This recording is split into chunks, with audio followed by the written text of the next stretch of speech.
ইমানের পথে অবিচল থেকে আমার মরণ যেন হয়। বলুন, ইমানের পথে অবিচল থেকে আমার মরণ যেন হয়। তোমার কাছে মিনতি আমায়,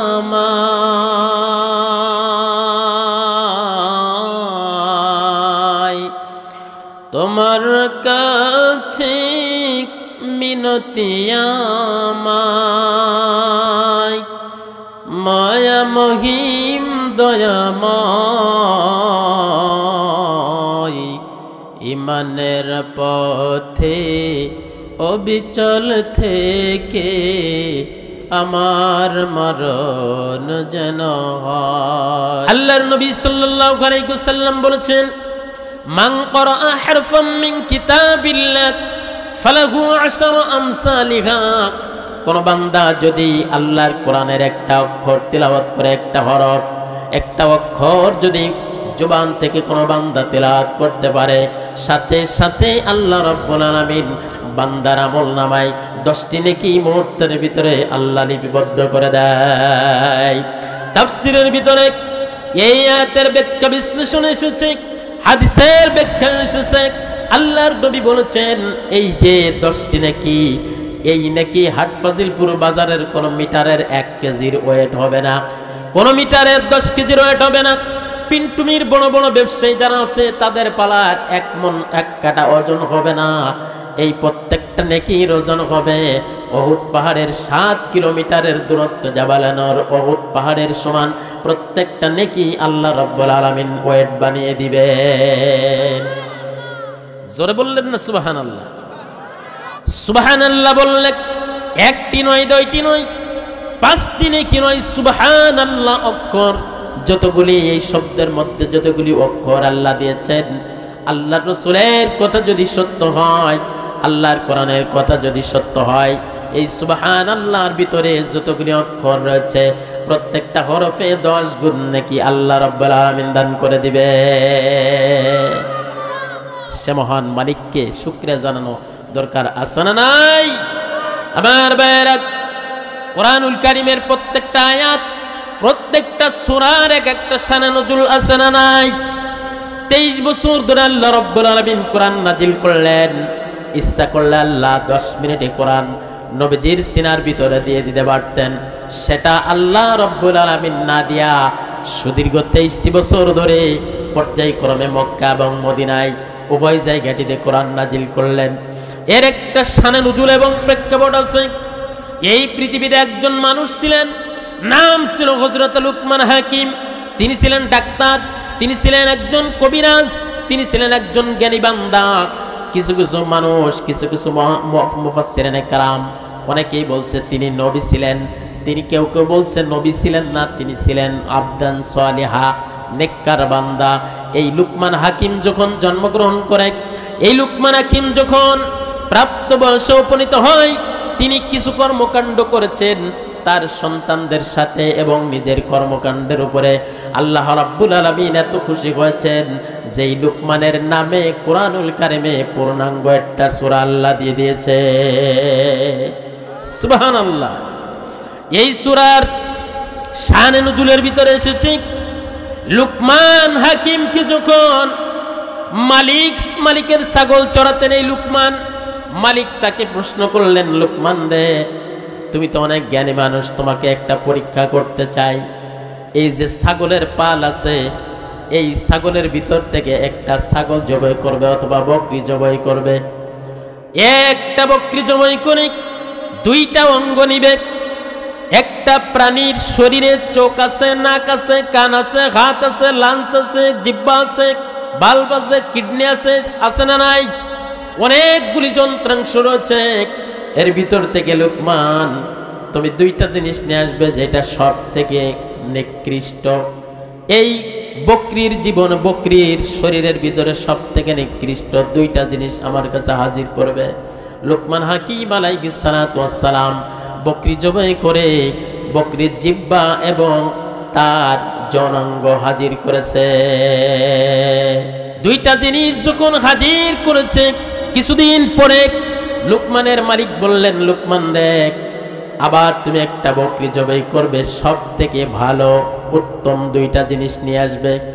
লুকমান হাকিম আলাইহিস সালাতু ওয়াস সালাম আবার একটা বকরি জবাই করে বকরির জিহ্বা, আর একটা হলো বকরির হলো লজ্জাস্থান যৌনাঙ্গ হাজির করলেন। লুকমান হাকিমের মালিক বললেন, লুকমান দেখ, সব থেকে নিকৃষ্ট দুইটা জিনিস তোমার কাছে আনতে বললাম। ও লুকমান, জিহ্বা এনেছো আর এনেছো যৌনাঙ্গ, আবার সব থেকে দুইটা উত্তম জিনিস, ভালো জিনিস আনতে বললাম, এদিনে তুমি এইটা আনলে। লুকমান রে বুঝাই বলো। লুকমান হাকিম বললেন, মালিক, ও মালিক, কোন প্রাণীর যদি দুইটা জিনিস ভালো হয়ে যায়, টোটাল শরীরটা তার জন্য, পুরা বডিটা ভালো হয়ে যায়। কোন মানুষের যদি জিহ্বা ভালো হয়ে যায়, কোন মানুষের যদি যৌনাঙ্গকে হিফাজত করতে পারে, তার লজ্জাস্থান হিফাজত হয়ে যায়, এই মানুষটির পুরা বডিটা সুন্দর হয়ে যায়। আর কোন মানুষের জিহ্বা যদি খারাপ হয়ে যায়, মুখের ভাষা যদি খারাপ হয়ে যায়, এরপর যদি দুইটা রানের মধ্যবর্তী স্থান জায়গাটা যদি খারাপ হয়ে যায়, এই বান্দার টোটাল শরীরটা অবৈধ, হারাম এবং নিকৃষ্ট হয়ে যায়। ঠিক না বে ঠিক? লুকমানের মনিব বললেন, লুকমান, এই জন্যই তো তুমি এত জ্ঞানী, এত বুদ্ধিমান। এই পৃথিবীতে যত মানুষ আছে, জিহ্বা দিয়ে, কণ্ঠ দিয়ে, এই মুখ ব্যবহার করে মানুষকে যত কষ্ট দেয়া যায়, লাঠির আঘাতে সম্পদ নষ্ট করেও মানুষ এত কষ্ট পায় না। ঠিক না বে ঠিক? সন্তানগুলি যখন বাবা মার উপরে চোখটা বড় করে যখন খারাপ কথা বলে, প্রতিটি বাবা মার কলিজাটা খান খান হয়ে যায়, কলিজাটা ছিঁড়ে যায়। সন্তানের মুখে এমন আচরণ, সন্তানের মুখে এমন কথা, এটা কোনো বাবা সহ্য করতে পারে না। আবার কোন সন্তান যদি বাবা মাকে সালাম দিয়ে, বাবা মার সাথে সুন্দর নম্রভদ্র আচরণ করে, প্রতিটি বাবা মার কলিজা আল্লাহ রাব্বুল আলামিন শীতল করে দেন। ঠিক কিনা? আসুন সূরা লুকমানের ভিতরে আল্লাহ রাব্বুল আলামিন আমাদের জন্য কি বলছেন। আল্লাহ রাব্বুল আলামিন বলেন, ওয়া ইয ক্বালা লুকমানু লিবনিহি ওয়া হুয়া ইয়াইযুহু ইয়া বুনাইয়া লা তুশরিক বিল্লাহ ইন্নাশ শিরকা লাযুলমুন আযীম ওয়া ওয়াসাইনাল ইনসানা বিওয়ালিদাইহি হামালাতহু উম্মুহু وهنا على وهن وفصاله في عامين أن اشكر لي ولوالديك إلي المصير جربنا الله أكبر আল্লাহ রাব্বুল আলামিন বলছেন, ওয়াইদ ক্বালা লুকমানু লিবনিহি, নবীজিকে বলছেন, নবীকে স্মরণ করেন সেই কথা। লুকমান যখন তার সন্তানকে বলেছিল, ইয়া বুনাইয়া লা তুশরিক বিল্লাহ, সন্তান, হে আমার প্রাণের সন্তান, সর্বপ্রথম তোমাকে আমি একটা ওয়াজ করতে চাই। ওহুয়া ইয়াইযুহু ইয়া বুনাইয়া লা তুশরিক বিল্লাহ, এক নাম্বার লুকমান তার সন্তানকে ওয়াজ করেছিল, আল্লাহর সাথে শিরিক করা যাবে না। সুবহানাল্লাহ। সন্তানকে সর্বপ্রথম কি শিক্ষা দিয়েছিল? আল্লাহর সাথে শিরিক করা যাবে না। কারণ ইন্নাশ শিরকা লাযুলমুন আযীম, এই পৃথিবীতে যত গুনাহ আছে সব থেকে বড় গুনার নাম হলো শিরিক। আপনি নামাজ পড়েন না, আল্লাহ মাফ করে দিবে। আপনি রোজা রাখেন না, আল্লাহ চাইলে আল্লাহ আপনাকে মাফ করে দিবে। আপনি দান সদকা করেন না, এই ছোটখাটো গুনার কাজ করেছেন, আল্লাহ চাইলে মাফ করে দিবে। কিন্তু কোন সন্তান, কোন ব্যক্তি, কোন মানুষ যদি আল্লাহর সাথে শিরিক করে, এই শিরিকের গুনাহ আল্লাহ রাব্বুল আলামিন মাফ করবেন না। নাউজুবিল্লাহ। এই পৃথিবীতে যত গুনাহ আছে সব থেকে বড় গুনার নাম কি? আল্লাহর সাথে শিরিক করা যাবে না, সব কিছুর ঊর্ধ্বে আল্লাহ রাব্বুল আলামিনকে রাখতে হবে। এরপর আল্লাহ তাআলা কি করলেন, ওয়াসাইনাল ইনসানা বিওয়ালিদাইহি হামালাতুহু উম্মুহু ওয়াহনান আলা ওয়াহনি ওয়া ফিসালুহু ফি আমাইন। লুকমান তার সন্তানকে এই উপদেশ দিয়েছিলেন। আল্লাহ তাআলা বললেন, লুকমান যেহেতু আমাকে চিনাইছেন, মানে আল্লাহর সাথে শিরিক করো না, সন্তানকে এই শিক্ষা দিয়েছেন। আমার হাবিব এই জন্য পরে রাতে আমি রব্বুল আলামিন তাম পৃথিবীর সমস্ত সন্তানকে শিক্ষা দিয়ে দিলাম, ও সকল পৃথিবীর সন্তানেরা যারা তোমরা পিতামাতার সন্তান আছো, তোমরা পিতামাতার সাথে সৎ ব্যবহার করো। সুবহানাল্লাহ। আল্লাহ বলছেন, লুকমান যেহেতু আমাকে চিনাইছে, আল্লাহকে চিনাইছে, আমি আল্লাহ হয়ে কোরআন নাজিলের মাধ্যমে সমগ্র সন্তানদেরকে তার পিতামাতার চিনাই দিলাম। সুবহানাল্লাহ। কারণ হামালাতুহু উম্মুহু, তার মা তাকে দুধ পান করে কয় বছর, ওয়াহনান আলা ওয়াহনি, কষ্টের পর কষ্ট স্বীকার করে একবার পেটে ধারণ করে এরপরে দুধ পান করাই, এরপরে ছোটবেলায় যে পেশাব পায়খানা পরিষ্কার করা, কষ্টের পর কষ্ট স্বীকার করে মাগুলি সন্তান লালন পালন করে, ঠিক না বেঠিক? এই জন্য আল্লাহ রাব্বুল আলামিন বলছেন, ও দুনিয়ার সন্তানরা, তোমরা আল্লাহর ইবাদতের পরে তোমরা যার খেদমত করবে, যার সব থেকে মূল্যায়ন করবে আল্লাহ এবং আল্লাহর রসুলের পরে, তিনি হলেন তোমাদের পিতামাতা। সুবহানাল্লাহ বলেন। আল্লাহর রসুল এই আয়াতের ব্যাখ্যায়, এই আয়াতের রেফারেন্সে আল্লাহর রসুল বলছে, আল জান্নাতু তাহতা মিন আকদামিন উম্মাহা। ও পৃথিবীর সন্তানরা, তোমাদের জান্নাত মসজিদে গেলে পাবে না, জান্নাত মাদ্রাসায় গেলে পাবে না, জান্নাত কোরআনের মাহফিলে গেলে পাবে না, জান্নাত বাজারে গেলে পাবে না, জান্নাত শ্বশুর বাড়ি গেলে পাবে না, জান্নাত টাকার পিছনে দৌড়াইলে পাবে না। প্রত্যেকটা সন্তানের জান্নাত আকদামিন উম্মাহাত, প্রত্যেকটা সন্তানের জান্নাত হলো তার বাবা এবং মায়ের পায়ের নিচে। জোরে বলুন আল্লাহু আকবার। সন্তানের জান্নাত কোথায়? সন্তান হইছে বিশাল অট্টালিকার মালিক, টাকা পয়সার মালিক, গ্রামে আসার সময় নাই, টাকা দিয়ে লোক রেখে বাপ মারে খেদমত করাই, বাপ মার সামনে আসে না, এমন সন্তান দুনিয়ায় আছে না নাই? ওরা চিন্তা করে টাকা হইলে সব হয়, মা খাবার পাবে, খেদমত পাবে, টাকা পয়সা সম্পদের পরে পোশাক আশাক ওষুধপাতি সবকিছু মা পায়। কিন্তু যে সন্তানকে পেটে ধারণ করেছে, এই সন্তানের চেহারা যতক্ষণ পর্যন্ত মা না দেখতে পারে, ততক্ষণ পর্যন্ত গোশত পোলাও দিয়ে বাবা মার কলিজা ঠান্ডা করা যায় না। এই জন্য সন্তানগুলি বিদেশে, সন্তানগুলি ঢাকা শহর, টাকা হইলে আর গ্রামে থাকে না, টাকা হইলে ঝিনাইদহ জেলা, ঝিনাইদহ শহর, ঢাকা শহরে বাড়ি বানায়, বাপ মা থাকে বাড়িতে, গল্প দেয় মানুষে বলে আব্বা মার আনার জন্য কত চেষ্টা করলাম, কিন্তু বাবা মা গ্রাম ছেড়ে আসতে চায় না। এই জাতীয় গল্প দিয়ে বাবা মার রাখে গ্রামে, আর নিজেরা বাইরে থাকে। জান্নাত যদি বাড়ি থাকে, বিদেশে গিয়ে কি জান্নাত খুঁজলে পাওয়া যাবে? এই সাবজেক্টের উপরে যদি বয়ান হয়, সাবজেক্টটা ভালো না খারাপ? নামাজ আগে না সন্তান তৈরি করা আগে? সন্তান যদি বাবা মা ছোটবেলা থেকে তৈরি করতে না পারে, এই সন্তান জীবনে নামাজ পড়বে না। এই জন্য নামাজের বয়ানের আগে সন্তানের উপরে পিতামাতার কর্তব্যের বয়ান আগে দরকার, ঠিক না বেটি? আমার ভাইয়েরা, সন্তান যখন জন্ম নেয়, সন্তান জন্ম নেওয়ার পূর্বেই আদর্শ বাবা মা যারা নেক সন্তান তৈরি করতে চায়, আল্লাহর রাসূল বলেন, এই সন্তানগুলি যখন পেটের ভিতরে, বাচ্চা যখন মা কনসেপ্ট করে, ডাক্তার কয় আপনার বাচ্চা পেটে, মানুষ বাবা মা যখন টের পায় আমার গর্ভের ভিতরে সন্তান এসেছে, এই টের পাওয়ার পূর্বে, সন্তান আসার পূর্বে আল্লাহর কাছে দোয়া করা। আমাদের জাতির পিতা ইব্রাহিম আলাইহিস সালাতু ওয়াস সালাম 80 বছরের বেশি বয়স হয়ে গেছে, সন্তান হয় না। আল্লাহর কাছে বারবার দোয়া করতেন, রব্বি হাবলি মিনাস সালিহিন। আল্লাহু আকবার।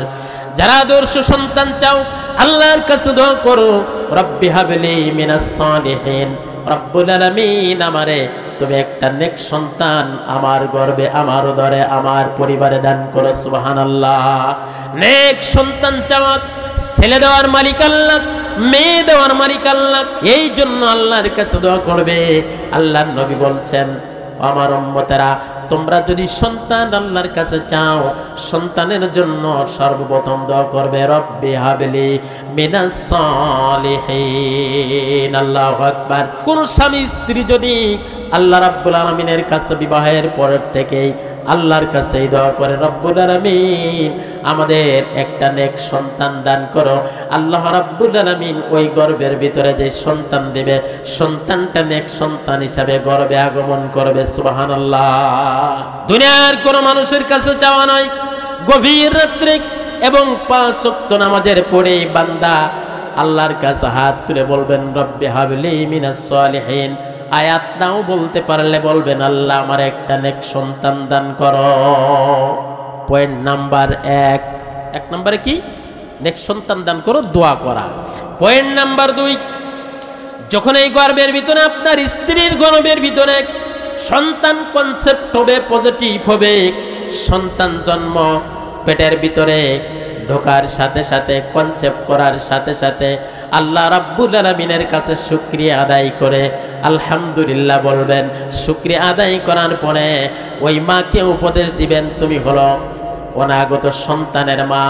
সন্তান পেটে নিয়ে যেই মা মাথায় পর্দা রাখে, মাথার কাপড় ফেলাই না, যেই মা পর্দার ভিতরে থাকে, পর পুরুষ থেকে হেফাজত থাকে, যেই মা তার মুখকে হেফাজত রাখে, যেই মা তার যৌনাঙ্গ হেফাজত রাখে, যেই মা টোটাল জিন্দেগিটা, টোটাল 10 মাসের যে একটা লং জার্নি আছে, এই জার্নিটা যেই মা সুন্দরভাবে আদর্শবান মা হিসাবে চলবে, এই মার সন্তান নেক সন্তান হতে বাধ্য হবে। যেই মার গর্ভের ভিতরে সন্তান ধারণ করবে, যেই মা গর্ভের সন্তান নিয়া সকাল সন্ধ্যা আল্লাহর কোরআনের তেলাওয়াত করে, আল্লাহর কাছে দোয়া করে, এই মার সন্তান ল্যাংড়া হবে না, বোবা হবে না, কানা হবে না। এই সন্তানটা অবৈধ হতে পারে না। বাবা মার আয়ত্তের বাইরে যেতে পারে না, অবৈধ সন্তান হতে পারে না। আনুগত্যশীল সন্তান যিনি করে দেবেন তিনি কে? এবার যখন সন্তান ভূমিষ্ঠ হবে, সন্তান ভূমিষ্ঠ হওয়ার পরে বাবা মার জন্য, এখানে রাখেন, বাবা মার জন্য কর্তব্য। তাহলে পয়েন্ট গেল 2টা। আল্লাহ রাসূল বলছেন, যখন সন্তান জন্মগ্রহণ করবে, সন্তান জন্মগ্রহণ করার সঙ্গে সঙ্গে ডান কানে আজান দিবে আর বাম কানের ভিতরে কামড় দিয়ে দিবে। ডান কানে আজান দিবে, বাম কানে কামড় দিবে।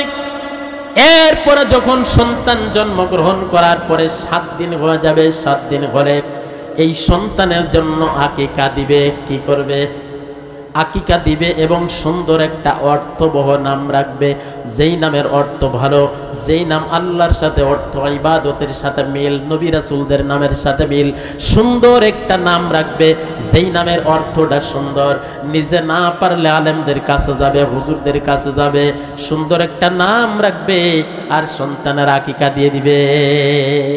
3 নাম্বার পয়েন্ট হলো, সন্তান যখন জন্মগ্রহণ করবে, একজন আলেম ডাক দিয়ে, হক্কানে একজন আলেম ডাক দিয়া, যদি কোনো আলেম না পান একজন নামাজি মুরব্বীকে ডাক দিয়া তার গালের লালা একটা খেজুর সে চাইটে অথবা তার গালের লালার সাথে একটু মধু মিক্সার করে সন্তানের গালের ভিতরে দেবে। এটাকে বলে তাহনিক করা।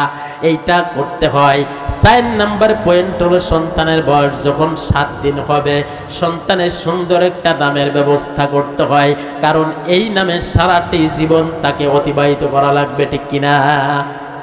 এই সন্তান কি টাকাওয়ালা হবে না সন্তান ধনী হবে? এই সন্তান চেয়ারম্যান হবে, এই সন্তান আলেম হবে, নাকি এই সন্তান কি হবে এটা তো বলা যায় না। এই জন্য একটা সুন্দর একটা নাম সন্তানের রাখার দায়িত্ব হলো প্রত্যেকটা পিতা মাতার। ঠিক না বেঠিক? এরপরে আকিকা দেওয়া। আল্লাহ রসুল বলেছেন, কোন বাবা মা যদি সন্তানের বয়স 7 দিন হলে আকিকা দিয়ে দেয়, মৃত্যু ব্যতীত যতগুলি বিপদ আপদ আছে আল্লাহ রাব্বুল আলামিন সব বিপদ থেকে ওই সন্তানটিকে আল্লাহ রক্ষা করেন। আল্লাহু আকবার। কোরআন আপনাদেরকে, আমাদের জন্য কোরআনকে সহজ করে দিয়েছেন। আল্লাহ তাআলা বলছেন ইউরিদুল্লাহু বিকুমুল ইসরা, আমি তোমাদের সব কিছু সহজ করে দিয়েছি, ওয়ালা ইউরিদু বিকুমুল উসরা, কিছুই তোমাদের জন্য কঠিন করি নাই। সুবহানাল্লাহ। ছোটবেলার যে শিক্ষা বলে দেবে আব্বু এই যে মাইকে আওয়াজ হচ্ছে এটাকে আজান বলে, এই যে মাইকে সাউন্ড হচ্ছে এটাকে কি বলে? ওয়াজ বলে। এই যে কিতাব দেখতে পাচ্ছ এই যে রাখা এটাকে কোরআন বলে, আল্লাহর কোরআন। এই যে এটাকে পাঞ্জাবি বলে, এটাকে হাদিস বলে, এটাকে মাথা বলে, এটাকে টুপি বলে। এই ভালো ভালো জিনিসের নাম সন্তানকে মুখস্থ করাবেন, এটা হলো বাবা মার জন্য দায়িত্ব। মুরু আওলাদাকুম বিসসালাত ওয়া হুম আবনাআ সাবআ সিনিন। কোরআনুল কারীমে আল্লাহ রাব্বুল আলামিন বলছেন ওয়াস্তাবির ওয়া'মুর আহলাকা বিসসালাত, তোমার পরিবারের উপরে নামাজের জন্য গুরুত্ব দাও। আল্লাহর রাসূল বলছে মুরু আওলাদাকুম বিসসালাত ওহুম আবনাআ সাবআ সিনিন, সন্তানের বয়স যখন 7 বছর হয়ে যায় তাকে তোমরা নামাজের জন্য গুরুত্ব দেওয়া শুরু করবে। 8 বছরের একটা সন্তান যদি যেমন সেমন করে আল্লাহর পায়ে সিজদায় লুটে পড়ে, ওর প্রত্যেকটা সিজদা আল্লাহ রাব্বুল আলামিন কবুল করে নিবে। জোরে বলুন সুবহানাল্লাহ। মসজিদে সন্তানরা আসবে, এটাকে ধমক দেওয়ার অধিকার তোমারে কে দিয়েছে? প্রত্যেকটা সন্তান মসজিদে আসবে, লাভ দিয়ে কাদের পার উঠবে। খালি নবীজির জীবনী শোনো আর বয়ান শোনো। আল্লাহর রসুলের গাড়ির উপরে যারা উঠছে তারা কারা? ইমাম হাসান আর হুসাইন নামাজরত অবস্থায় ওঠে নাই? উঠছে নামাজরত অবস্থায় আল্লাহর রসুলের গাড়ির উপরে উঠেছে। হাদিসের মধ্যে আসছে বিশ্বনবী যখন সিজদায় গেছেন, ইমাম হাসান আর হুসাইন যখন গাড়ির উপরে উঠে গেছে, গাড়ির উপরে ওঠার সঙ্গে সঙ্গে আল্লাহ রাসূল সিজদাটা আরো বেশি লম্বা করে দিয়েছেন। যদি দ্রুত উঠে পড়ে ইমাম হাসাইনের স্বাদ মিটবে না, এই জন্য ইমাম হাসাইন কাদের উপরে, পিঠের উপরে সিজদাটা লম্বা করে দিয়েছেন, তাসবিহ পড়তেছেন। ইমাম হাসাইন এবং হুসাইন যখন পিঠের উপর থেকে নেমেছে তখন নবীজি সিজদার থেকে মাথা উঠিয়েছে। আল্লাহু আকবার। ও পৃথিবীর মানুষেরা, যদি তোমরা আল্লাহর নবীর আশিক হতে চাও, নবীজির উম্মত হিসেবে যদি পরিচয় দিতে হয়, মুসলমান হিসেবে পরিচয় দিতে যদি হয়, আল্লাহর রাসূলের আদর্শ মেনে নিতে হবে। ঠিক না বেঠিক? বাচ্চা মসজিদে যাবে, কেজর বেজর করবে, দৌড় দিবে, নামাজের কোনো ক্ষতি হবে? নামাজের কোনো ক্ষতি হবে না। সন্তানগুলি যখন 7 বছরে উপনীত হবে তখন তাদেরকে নামাজের গুরুত্ব দিবে। বলছেন কে? আল্লাহ বলছেন, আল্লাহর রাসূল বলছেন। এই 7 বছর বয়সে যদি নামাজের গুরুত্ব দিতে হয়, হাতটা ধরে বাজারে না নিয়ে মসজিদে নিয়ে যাবেন। ঠিক না বেঠিক? মসজিদে লাগের জরুরি একটা 1 বক্স করে ক্যান্ডির বক্স কিনে মসজিদে রেখে দেয়, যে বাচ্চারা আসবি প্রতি ওয়াক্ত নামাজে একটা করে ক্যান্ডি দেওয়া হবে।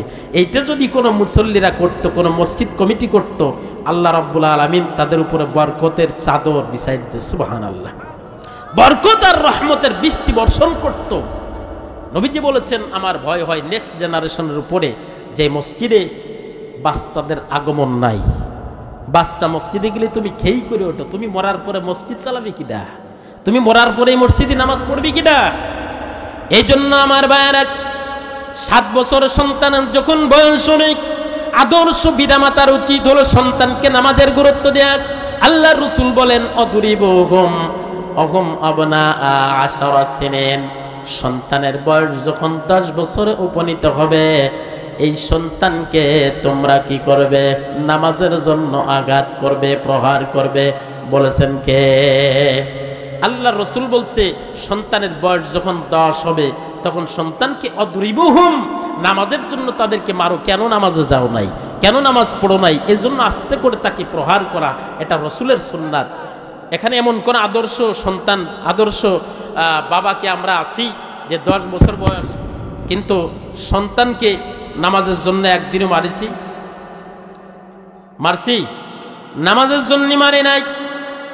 এই কাজ আমরা না করে সন্তানদেরকে যখন 10 বছর সন্তানদেরকে বয়স হয়, এই সন্তানদের বাবা দুপুর বেলা খাবার খেয়ে বিছনার উপরে টান টান হয়ে রেস্টের নামে শয়তানি করে, রেস্টের মতো রেস্ট নাই। আর সন্তানকে বলে সন্তান, ও আনাস, ও মালিক, ও সাইফুল ইসলাম, ও আব্দুর রহমান, রান্নাঘরের ভিতরে গ্যাস লাইট আছে আর বিড়ির বস্তা পড়ে আছে, একটা বিড়ি ধরায় আনো। সন্তানদেরকে সর্বপ্রথম রান্নাঘরে বিড়ির কাছে দিয়ে দিল কিডা? বাবা। সন্তানকে যখন বিড়ির কাছে দিয়ে দিল, সন্তান বিড়িটা ধরাইয়া 10-12 বছরের সন্তান চিন্তা করে, আব্বা যখন এই বিড়ি মুখে দিয়ে টান দেয়, চোখ বুঝে আব্বা মনে হয় কি স্বাদ পায়। এরপরে প্রথম দিন যখন সন্তান বিড়ি ধরাই এনে আপনার কাছে দিল, আপনি টান দিলেন, সন্তানকে 2টা টাকা দিলেন, ওই যে বিড়ি এনে দিয়েছে এই জন্যে। দ্বিতীয় দিন আবার যখন বিড়ি ধরায় আনতে বলবেন, সন্তান বলবে খালি আব্বা খায়, আমারে দেয় না, এই কাজ আমি আর করব না। আব্বা যেহেতু আমারে দানা দেয় না, সে তো আমি এই পাশ থেকে 2-3টা টান মারি তারপর আব্বার কাছে দেব। হতে পারে কি পারে না? হতে পারে কি পারে না? এই জন্য সন্তানের হাতে আপনি বিড়ি উঠাই দিলেন। সর্বপ্রথম যেই বাবা সন্তানের দিয়ে বিড়ি ধরায়, সন্তানের দিয়ে বিড়ির প্যাকেট টানায়, এই সন্তান বড় হলে বিড়ি নয়, এই সন্তান বড় হলে সিগারেট খাবে, দামি দামি সিগারেট, এরপরে গাঞ্জাও খাবে। ঠিক না বেঠে? তাহলে এই যে বিড়ি সর্বপ্রথম সন্তানের হাতে উঠাই দেওয়ার জন্য যিনি বেশি অবদান রেখেছে তিনি কে? তোমার মতো বাবা বৃদ্ধাশ্রমে বুড়ো কালে না, জোয়ান কালেই ধোয়াশা যথেষ্ট দরকার ছিল। ঠিক না বেটি?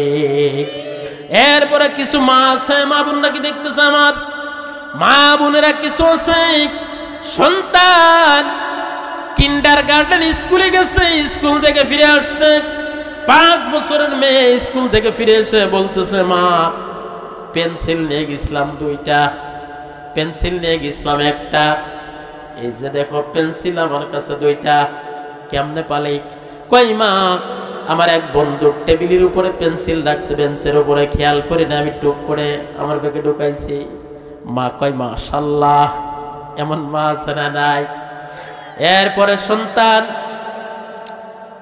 মরিচ গাছ লাগাইছে উত্তর পাড়ার অমুক চাচা, সন্তান মরিচ গাছের কিনারা দিয়ে প্রাইভেট পড়তে যায়, হঠাৎ করে মা রান্না করে বসে আছে, সন্তান পকেটের ভিতর থেকে বা কোষের ভিতর থেকে 10-12টা নোট নেকে, যে সময় মরিচের দাম থাকে 1 পোয়ার দাম 100 টাকা, এমত অবস্থায় সন্তান যখন 10-12টা মরিচ এনে মার হাতে দেয়, মা কয় কই পাইলি রে এত দামিটা? কই মা প্রাইভেট পড়ে আসার সময় দেখলাম মরিচ গাছের নিকটে কেউ নাই, আস্তে করে 10-12টা ছিঁড়ে আনছি। মা কয় মাশাআল্লাহ, এমন মা আছে না নাই?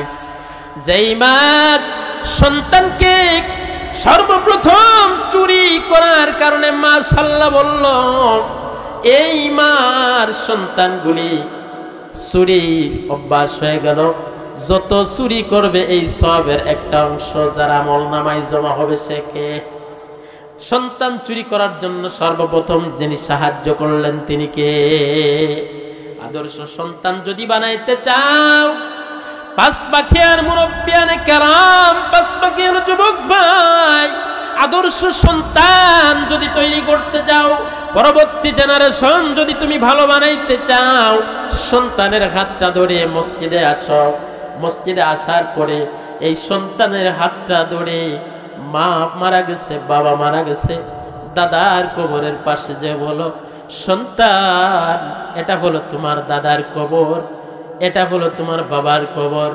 সন্তান প্রশ্ন করবে, প্রশ্নের ভিতরে ভিতরে বুঝাই দেবেন, এই যে তোমার দাদার কবর, এই দাদার কবরে প্রতি শুক্রবার এসে একটু মুনাজাত করতে হয়, দাদার জন্য দোয়া করতে হয়।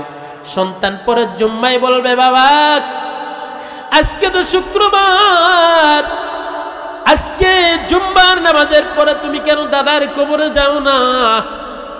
দাদার কবরে যাওয়ার জন্য সন্তান আপনাকে স্মরণ করায় দিবে, বাবা আজকে শুক্রবার, চলো গোরস্থানে যাই, দাদার জন্য দোয়া করে আসি। আর যে সন্তানগুলি মসজিদে যাইতে চাবে কিন্তু বাবা নিবে না, নামাজ কি জিনিস, কোরআন কি জিনিস, গোরস্থান কি জিনিস, সন্তান জীবনে কোনোদিন দাদারে চিনবে না। ঠিক না বেঠিক? কোন বাবা যদি, আদর্শ বাবা যদি ছোট্ট বাচ্চাকে হাত ধরে নিয়ে কবরের পাশে যে সন্তানকে চিনে এটা আমার বাবার কবর, এটা হলো তোমার দাদার কবর, তোমার দাদির কবর। ছোট্টবেলায় যে বাবা শিখাইছে প্রত্যেক জুম্মার দিনে বাবার কবরে এসে জিয়ারত করতে হয়, দাদার কবরে এসে জিয়ারত করতে হয়। একদিন যখন বাবা থাকবে না, সন্তানগুলি একা একা যে দাদার কবর আর বাবার কবর জিয়ারত করবে, ঠিক না বেটি? আর জোরে বলুন ঠিক না বেটি? এই জন্য আদর্শ পিতা হওয়া সহজ, কিন্তু আদর্শ পিতা হওয়া সহজ নয়, ঠিক কিনা? একটু জিকির করে লা ইলাহা,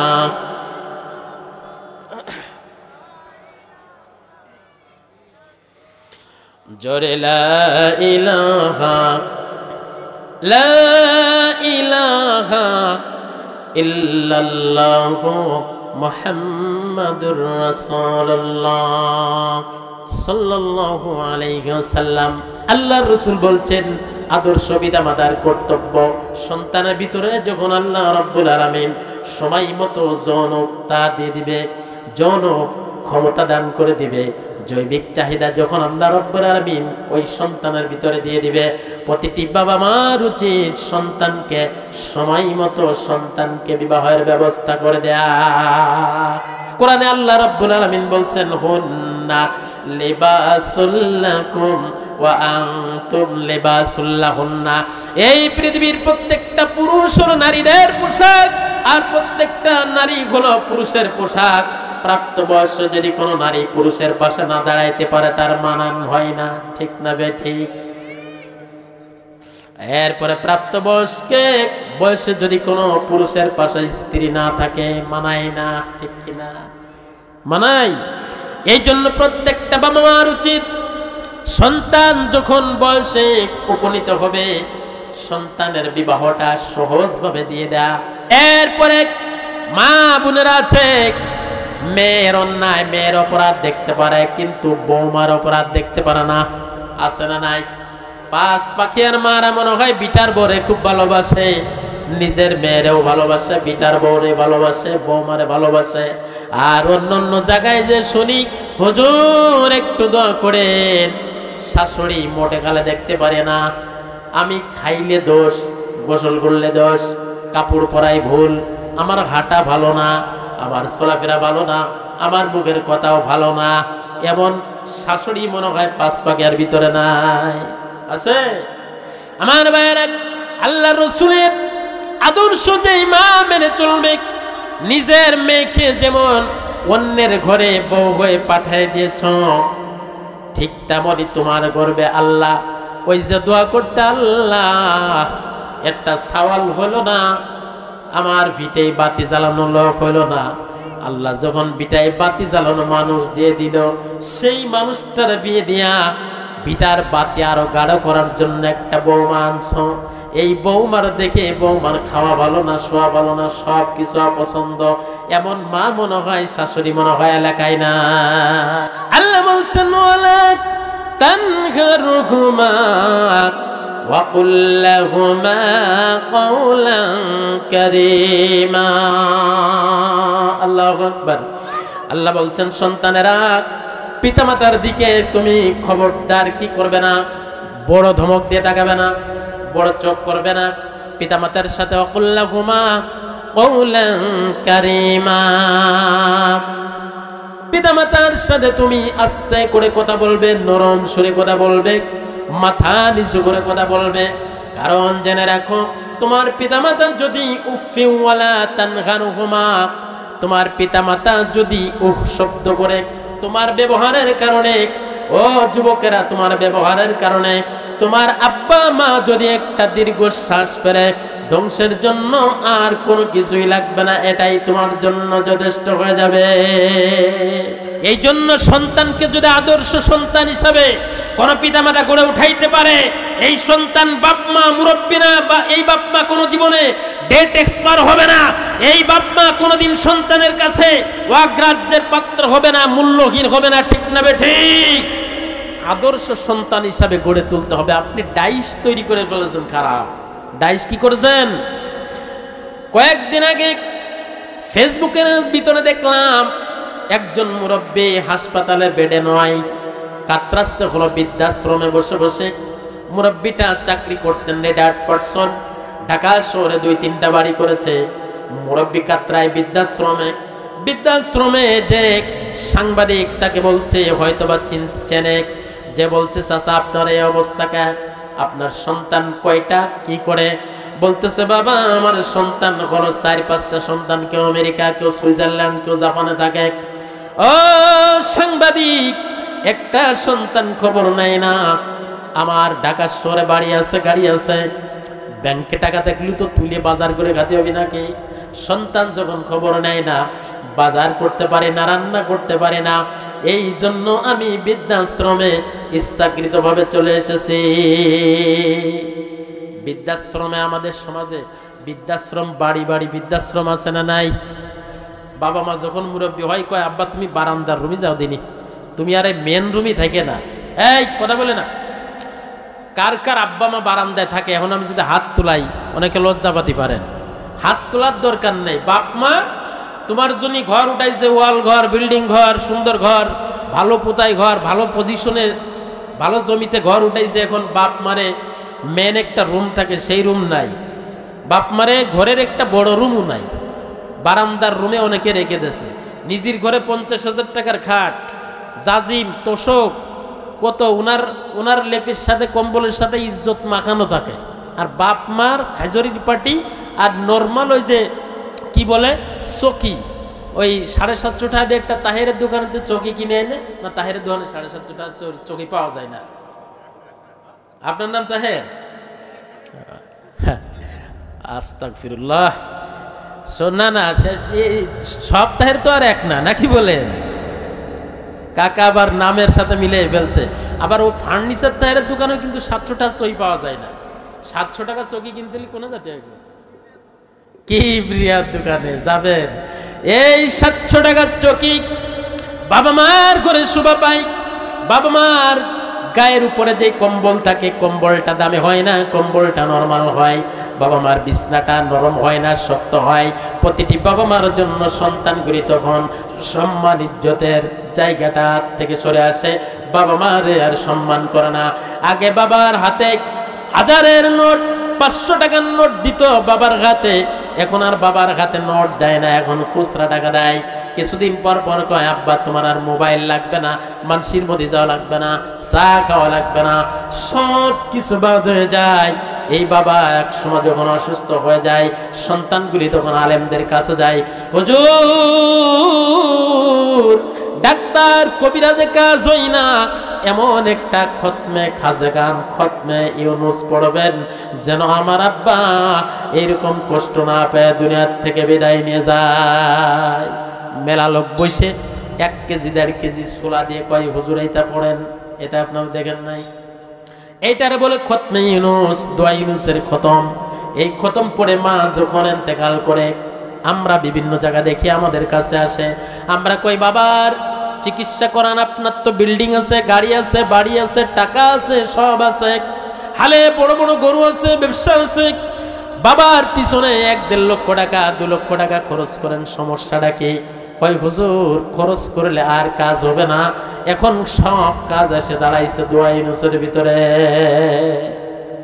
দোয়া ইউনুস পড়ে মা যখন মারা যায়, সন্তান তখন আলহামদুলিল্লাহ কয়। এমন সন্তান আছে না নাই? এই পৃথিবীর ভিতরে একটা বাবার জন্য সব থেকে দামি জিনিসের নাম হলো তার সন্তান, আর একটা সন্তানের জন্য সব থেকে দামি জিনিসের নাম হলো বাবা মা। যার বাবা মা জীবিত আছে তার 2টা জান্নাত আল্লাহ রাব্বুল আলামিন জীবিত রেখে দিয়েছেন, সুবহানাল্লাহ। আমার কিন্তু এখন বাবা নাই, আমার শ্বশুর শাশুড়িও নাই। সেকেন্ড বাবা মা যাকে বলা হয়, শ্বশুর আর শাশুড়ি।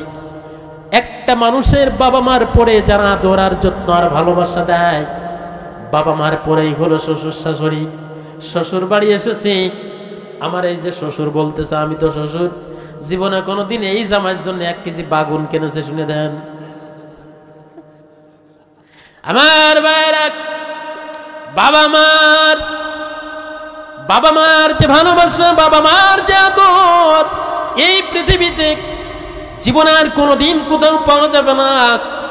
আমি যখন মাহফিল করতে যেতাম, তাম জায়গায় মাহফিল, আব্বা খবর দিত কোথায় যাবা, কোন গাড়িতে যাবা, কয়টায় যাবা, কয়টায় স্টেজ, কয়টায় ফিরবা, বিস্তারিত আব্বা শুনতো। আব্বা 3-4 বছর হয়ে গেছে, কবরে চলে গেছে, এখন আর কেউ জেগায় না। কেউ যদি ফোন দেয়, ফোনটা দেখে আমি টের পাই, মনে হয় টাকার দরকার। এনামুল 5,000 টাকা হবে নি, এটা আস্তে কস্তি থাকতে পারে আবার আশেপাশে। এবার চিন্তা করি, আমার আব্বা টাকার জন্য ফোন দেয় না যুবক, ও পাঁচপাখিয়ার যুবক। আমার আব্বা যখন বেঁচে ছিল তখন টাকার জন্য ফোন দিত না, ফোন দিত আমি কেমন আছি, কোথায় আছি, বাড়ি পৌঁছাইছি কিনা, ঠিক না বে ঠিক। আর এখন যারা ফোন দেয় 5-10 হাজার টাকা, বা এই সমস্যা ওই সমস্যা, এই খবর। মা যখন বেঁচে আছে তখন তোমার খবর নিবে, মা যখন দুনিয়া থেকে বিদায় নিবে তোমারও দুনিয়ার, তোমার জন্য নিঃস্বার্থভাবে আর কোন মানুষ খবর নিবে না, ঠিক না বেটি। পৃথিবীর মায়া ভুলে আমাকে কাফেলে চলে গেলে মা,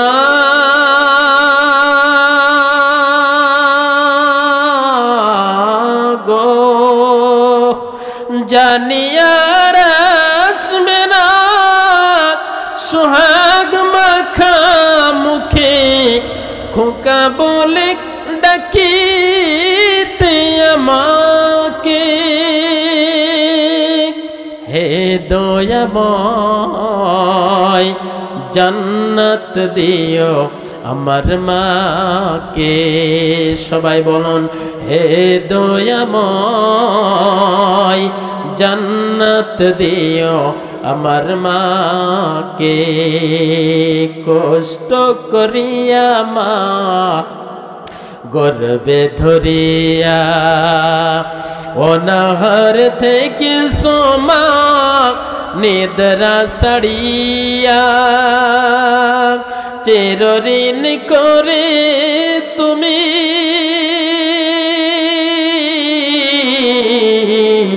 চিরঋণ করে তুমি রেখেছো আমাকে।